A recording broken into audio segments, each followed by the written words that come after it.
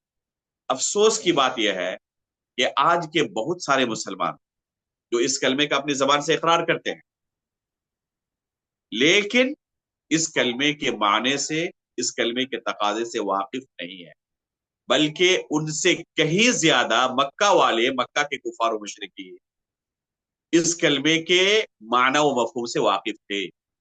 وہ جانتے تھے کہ اس کلمے کا کیا معنی ہے، اس کے کیا تقاضے ہیں۔ اگر نہ جانتے ہوتے تو اللہ کے رسول کے خلاف تلوار نہیں نکالتے، بلکہ اللہ کے رسول کے پیارے چچا ابو طالب، جس نے زندگی بھر اللہ کے رسول صلی اللہ علیہ وسلم کی خدمت، بلکہ بہت سارے موقعوں پر دشمنوں سے اللہ کے رسول کی حفاظت کی، بہت سارے صحابہ کرام نے اللہ کے رسول کی وہ خدمت نہیں کی جو اس چچا نے اللہ کے رسول کی خدمت کی۔ ایک عام عالم دین کی اگر کوئی خدمت کرے تو کتنے بڑے نیکی کا کام ہے، اور کوئی اللہ کے رسول کی خدمت کرے اور وہ بھی اسلام کی نشر و اشاعت میں، تو یہ کتنے بڑے اجر کا کام ہے۔ لیکن اس کے باوجود اللہ رب العالمین نے ان کی تقدیر میں ہدایت نہیں لکھی تھی۔ اللہ کے رسول صلی اللہ علیہ وسلم کے ہر مطالبے کو پورا کرنے والا یہ چچا اس کلمے کو اپنی زبان سے ادا کرنا قبول نہیں کیا۔ کیوں؟ جو چچا اللہ کے رسول کے کسی بھی مطالبے کو رد نہیں کرتے تھے، بڑے سے بڑے مطالبے کو پورا کر دیتے تھے، کوئی بھی اللہ کے رسول چیز طلب کرتے اسے پوری کر دیتے تھے، تو اس کلمے کو صرف زبان سے کہہ دینا کیا مشکل بات تھی، کون سی بڑی بات تھی؟ بلکہ آخر تک اللہ کے رسول صلی اللہ علیہ وسلم کوشش کرتے رہے، کہتے رہے کہ چچا جان ایک مرتبہ میرے کان میں اس کلمے کو آپ پڑھ لیں، کلمۃ احاج لک بها عند اللہ، اگر آپ نے اس کلمے کا آج اقرار کر لیا تو اللہ رب العالمین کے پاس میں حجت قائم کروں گا کہ میرے چچا نے اس کلمے کو پڑھا تھا۔ لیکن جو آخری لفظ ان کی زبان سے نکلا وہ کیا تھا؟ انا علی ملت عبد المطلب، کہ عبد المطلب کی ملت پر ہی میں اس دنیا سے رخصت ہو رہا ہوں، یعنی حالت کفر میں ہی رہنا گوارا کیا، قبول کیا، اسلام قبول کرنا گوارا نہیں کیا، اس کلمے کو زبان سے ادا کرنا قبول نہیں کیا۔ آخر کیوں؟ کیونکہ اچھی طرح جانتے تھے کہ بھتیجا کس چیز کا مطالبہ کر رہا ہے۔ بھتیجا اس چیز کا مطالبہ کر رہا ہے کہ ہم اپنے معبودوں کو باطل کہیں، اللہ تعالیٰ کو ہی صرف برحق معبود کہیں، اور یہ آسان کام نہیں تھا ان کے لیے۔ اسی وجہ سے اس کلمے کا اقرار کرنا زبان سے انہوں نے گوارا نہیں کیا، قبول نہیں کیا۔ تو یہ پہلی شرط ہے، پہلا تقاضا ہے کہ ایک بندہ اس کلمے کے متعلق علم حاصل کرے۔ علم کا یہ سب سے ادنا درجہ ہے، ایک مسلمان کے پاس کم از کم اتنا علم ہونا چاہیے کہ وہ اس کلمے کے معنی و مفہوم کو سمجھے۔ اگر کوئی شخص اس دنیا کے اندر 30 40 50 سال کی زندگی گزارے، دنیاوی امور کے متعلق سب کچھ سیکھ لے، لیکن اس کلمے کے معنی و مفہوم سے ہی غافل رہے، تو اس سے بڑا کوئی بد نصیب اور محروم نہیں ہو سکتا۔ اللہ رب العالمین نے ایسے لوگوں کے بارے میں قرآن کریم کے اندر کہا ہے، یعلمون ظاہرا من الحیات الدنیا وهم عن الآخرۃ هم غافلون، کہ بہت سارے لوگ ایسے ہیں جو دنیاوی امور کے متعلق ظاہری چیزوں کے علم رکھتے ہیں، اور اس کی تفسیر سلف نے کی ہے کہ چھوٹی چھوٹی چیزوں کا، جیسے کیسے کھیتی باڑی کرنی ہے، کیسے دنیا داری کرنی ہے، ان چیزوں کا علم رکھتے ہیں۔ ہر چیز کے بارے میں آپ ان سے پوچھیں، آپ کو بتا دیں گے، لیکن آخرت کے متعلق پوچھیں، کلمے کے متعلق پوچھیں، کوئی علم نہیں رکھتا۔ تو یہ بہت بڑے خسارے کی بات ہے کہ ایک انسان کے پاس کلمے کا علم نہ رہے، قبر کے اندر جو اس سے سوال کیا جائے گا اس کا اس کے پاس علم نہ رہے۔ تو یہ پہلا مرحلہ ہے، پہلا تقاضا ہے اس کلمے کا کہ ایک بندہ اس کلمے کے بنیادی مسائل کے متعلق علم حاصل کرے۔ اس کلمے کی دوسری شرط اور اس کلمے کا دوسرا تقاضا یہ ہے کہ ایک بندہ جب اس کلمے کو اپنی زبان سے کہے تو یقین کے ساتھ کہے، ذرہ برابر بھی اس کے دل میں شک و شبہ نہ ہو۔ اگر یقین کے ساتھ نہ کہا، شک و شبے کے ساتھ کہا، تو ایک کلمہ اسے آخرت میں فائدہ نہیں پہنچا سکتا۔ ابھی جو شروع میں ہم نے کلمے کی بعض فضیلت آپ کے سامنے بیان کی اور فضیلت الشیخ عبداللہ بن عبدالرشید مدنی حفظہ اللہ سے آپ اس کلمے کی فضیلت اس سے پہلے سن چکے ہیں. تو یہ جتنی فضیلتیں اس کلمے کی بیان کی جاتی ہیں، اگر بندہ یقین کے ساتھ کہے تب اسے حاصل ہوگا. یہ جتنی فضیلتیں ہیں تمام فضیلتیں کب حاصل ہوں گی؟ جب بندہ یقین کے ساتھ کہے. لیکن اگر یقین کے ساتھ نہ کہے، شک و شبہ کے ساتھ کہے، تو اسے یہ فضیلت حاصل نہیں ہوگی. یقین کسے کہتے ہیں؟ میں ایک دو مثالیں آپ سے شیئر کرتا ہوں، اس سے آپ اچھی طرح اندازہ لگا سکتے ہیں کہ یقین کسے کہتے ہیں. اللہ کے رسول صلی اللہ علیہ وسلم نے فتح مکہ کے موقع پر علی رضی اللہ تعالی عنہ کو اور ان کے ساتھ اور بعض صحابہ کرام کو حکم دیا کہ آپ مکہ کے راستے جائیں. روضہ خاک میں آپ کو ایک خاتون ملے گی جس کے پاس ایک لیٹر ہے، اس لیٹر کو اس خاتون سے چھین کر لائیں. صحیح بخاری کے اندر یہ قصہ موجود ہے. یہ صحابہ کرام اللہ کے رسول صلی اللہ علیہ وسلم کا حکم پا کر فوراً نکلے مکہ کے راستے، اور روضہ خاک میں جا کر وہ خاتون ان کو مل گئی. انہوں نے کہا کہ آپ کے پاس کوئی لیٹر ہے، آپ ہمارے اسے حوالے کر دیں. اس خاتون نے انکار کر دیا کہ میرے پاس کوئی لیٹر نہیں. ان لوگوں نے تلاشی لی اور حقیقت میں کہیں سے کوئی لیٹر نہیں ملا، کوئی خط نہیں ملا. انہوں نے کہا کہ دیکھیں، اللہ کے رسول صلی اللہ علیہ وسلم نے ہمیں خبر دی ہے اور ہمیں یقین ہے کہ آپ کے پاس لیٹر ہے. یہ ہو ہی نہیں سکتا کہ اللہ کے رسول کہیں اور وہ خبر غلط نکل جائے. اس لیے ہمارے پاس تو کوئی شک نہیں ہے، یقین ہے کہ آپ کے پاس لیٹر ہے. یا تو آپ آسانی کے ساتھ اسے ہمارے حوالے کر دیں، یا پھر ہم آپ کو ننگا کر دیں گے اور ننگا کر کے تلاشی لیں گے. لیٹر تو آپ کے پاس ضرور ہے. جب وہ خاتون سمجھ گئی کہ بچنے کا کوئی راستہ نہیں ہے، تب اس لیٹر کو نکال کر ان کے حوالے. تو اس سے آپ سمجھ سکتے ہیں کہ یقین کسے کہتے ہیں. یہ کلمہ ہم سے اسی یقین کا مطالبہ کرتا ہے کہ ہم یقین کے ساتھ اللہ رب العالمین کی وحدانیت کی گواہی دیں کہ اس کے سوا کوئی برحق معبود نہیں. اس کے علاوہ جتنے معبودوں کی عبادت کی جاتی ہے سب کے سب باطل معبود. یقین کے ساتھ گواہی دیں، شک نہ ہو. اور ایک مثال آپ کو آپ کے سامنے پیش کرتا ہوں.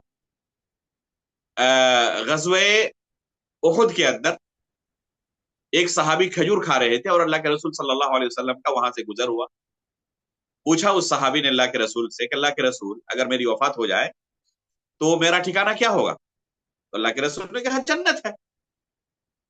اس صحابی نے کہا کہ اگر اس کے بدلے جنت ملنے والی ہے شہادت کے بدلے، اور میں کھجوریں کھاتا رہا، تو یہ میری زندگی تو بہت طویل ہو جائے گی، جنت جانے میں کافی تاخیر ہو جائے گی. فوراً کھجوروں کو پھینکا اور میدان میں کود پڑے اور پھر اس جنگ میں شہید ہوئی. آپ ذرا غور کریں کہ اس صحابی کے دل میں اگر ذرے کے برابر بھی کوئی شک ہوتا، پتا نہیں مرنے کے بعد کیا ہوگا، جنت و جہنم ہے بھی یا نہیں ہے، اللہ رب العالمین کا وجود ہے بھی یا نہیں ہے، جیسے کہ بعض لوگ اس طرح شک و شبے کے ساتھ کہتے ہیں. تو اگر اس طرح ذرے کے برابر بھی شک ہوتا تو کیا وہ اپنی جان قربان کر سکتے تھے؟ اسے یقین کہتے ہیں. اللہ کے رسول نے بیان کیا ہے تو برحق ہے، یقینی ہے، ذرہ برابر بھی اس میں شک و شبہ نہیں ہے. تو یہ یقین ضروری ہے. اللہ رب العالمین نے قرآن کریم کے اندر اس کلمے کے شروط کو بیان کرتے ہوئے کہا ہے انما المؤمنون الذین آمنوا باللہ ورسولہ ثم لم يرتابوا وجاهدوا باموالهم وانفسهم في سبیل اللہ اولئک هم الصادقون. کیا کہا اللہ رب العالمین نے؟ الذین آمنوا باللہ ورسولہ ثم لم يرتابوا، کہ جو اللہ اور اس کے رسول پر ایمان لاتے ہیں اور ان کے دل میں کوئی شک و شبہ نہیں رہتا ہے. تو یہ ریب کا ہونا، شک و شبہ کا ہونا، یہ یقین کے منافی ہے. اللہ کے رسول صلی اللہ علیہ وسلم نے بھی اس چیز کا تذکرہ کیا. اللہ کے رسول صلی اللہ علیہ وسلم فرماتے ہیں کہ اشہد ان لا الہ الا اللہ وانی رسول اللہ لا یلقى اللہ بہما عبد غیر شاک فیہما الا دخل الجنہ. اللہ کے رسول صلی اللہ علیہ وسلم نے صرف اس کلمے کے اقرار کے بارے میں اور شہادت کے بارے میں نہیں کہا، بلکہ شرط لگایا کیا؟ غیر شاک فیہما، اللہ کی وحدانیت اور رسول کی رسالت کا اقرار کرتے ہوئے ذرہ برابر بھی اس کے دل میں شک و شبہ نہ. تو اگر شک و شبہ کے ساتھ کوئی اس کلمے کا اقرار کرتا ہے تو یہ کلمہ اسے اللہ رب العالمین کے یہاں فائدہ نہیں پہنچا سکتا۔ میں آپ کو شک و شبہ کی ایک مثال دیتا ہوں۔ چند مہینے پہلے ایک خبر بہت زیادہ وائرل ہوئی ایک پروفیسر کے بارے میں جو ملحد تھا اور لوگوں سے اللہ رب العالمین کے وجود اور عدم وجود پر بحث کیا کرتا تھا اور ہر ایک کو ہرا دیتا۔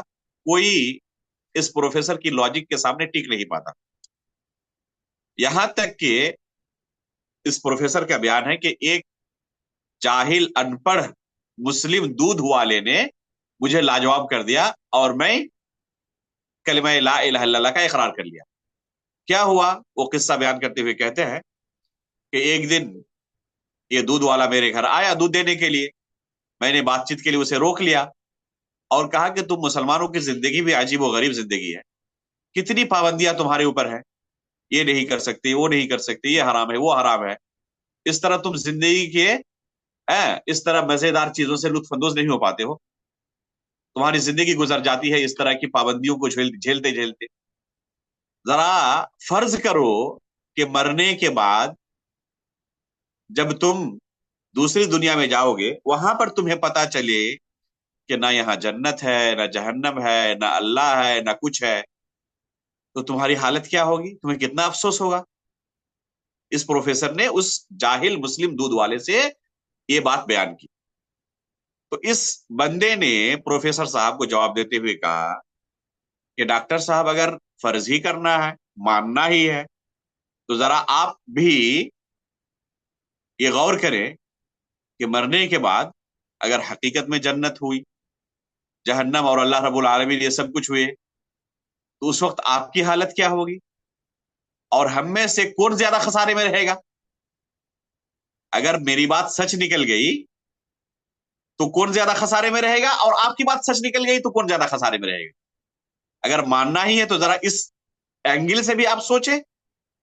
پروفیسر صاحب کہتے ہیں کہ اس بات نے میرے ہوش اڑا دیے اور میں نے کہا کہ واقعی اگر حقیقت میں یہ بات سچ نکل گئی جو یہ لوگ بیان کرتے ہیں کہ وہاں جنت بھی ہے، جہنم بھی ہے، اللہ رب العالمین بھی ہے، حساب کتاب ہے، اور ایک ایک چیز کا حساب دینا ہے، اور جو اللہ رب العالمین کو نہ مانے، جنت و جہنم کو نہ مانے، یوم آخرت کو نہ مانے، اس کے لیے جہنم ہے، اس کے لیے اس طرح کی دردناک سزائیں ہیں، تو مان لینا یہ بہتر آپشن ہے، یہ بیٹر آپشن ہے، اور نہ ماننا یہ اس سے کمتر اور افضل آپشن نہیں ہے، اس سے کمتر آپشن ہے۔ اس لیے انہوں نے کیا کیا؟ کہتے ہیں کہ یہ سوچ کر کہ اگر جنت و جہنم نہ بھی ہوئی، اللہ رب العالمین نہ بھی ہوئی، تو وہاں جا کر بہت بڑا خسارہ نہیں ہوگا، لیکن اگر ہوئے تو بہت بڑا خسارہ ہوگا، زندگی بھر جہنم کی آگ میں جلنا پڑے گا۔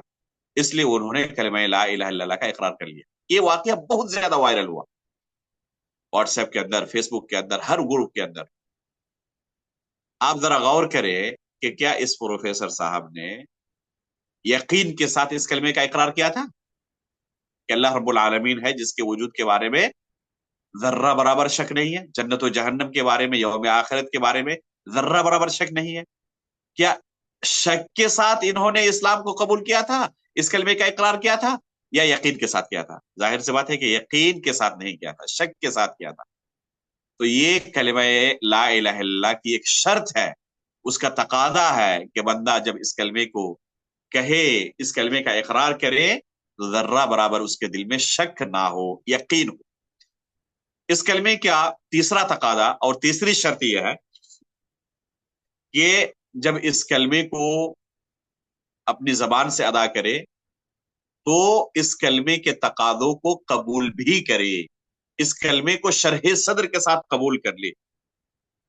قبول کہتے ہیں کسی چیز کو شرح صدر کے ساتھ لینا۔ بعض لوگ کیا کرتے ہیں، ان کو کوئی چیز دی جائے تو انمنے طریقے سے لیتے ہیں، شرح صدر نہیں ہوتا، یا ایک قسم کی ان کے یہاں انانیت پائی جاتی ہے، تکبر اور گھمنڈ پایا جاتا ہے، تو اسے شرح صدر کے ساتھ لینا نہیں کہتے، قبول کرنا نہیں کہتے۔ بعض لوگ ان کے سامنے اسلام کے احکامات کو پیش کیا جائے، کلمہ لا الہ الا اللہ کو پیش کیا جائے، رد کر دیتے ہیں،